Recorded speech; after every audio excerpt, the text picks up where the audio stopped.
સૌથી ચર્ચિત 70માં ફિલ્મફેર એવોર્ડ્સનું આયોજન અમદાવાદમાં યોજાયું હતું।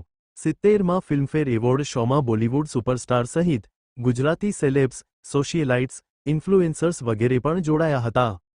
અક્ષય કુમાર, જેકી શ્રોફ, અભિષેક બચ્ચન, મનોજ જોશી સહિત મોટા સ્ટાર્સે હાજરી આપી હતી। ફિલ્મફેર એવોર્ડ નાઇટમાં ફિલ્મ લાપતા લેડીઝે સૌથી વધારે એવોર્ડ મેળવ્યા હતા। નિતાંશી ગોયલે બેસ્ટ ડેબ્યુ એક્ટ્રેસ, સજની રેને બેસ્ટ લિરિક્સ એવોર્ડ મળ્યો હતો।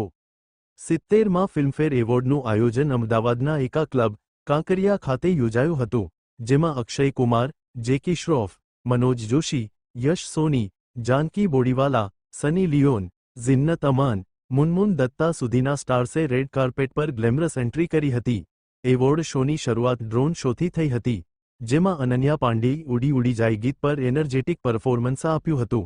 ગ્લેમરસ નાઇટમાં ગુજરાતી સેલેબ્સ મનોજ જોશી, મનન દેસાઈ, વિદ્યા દેસાઈ, જાનકી બોડીવાલા, દેવર્ષી શાહે પણ સ્ટાઇલિશ અંદાજમાં એન્ટ્રી કરી હતી। Report by Ashwin Limbachiya, Ahmedabad.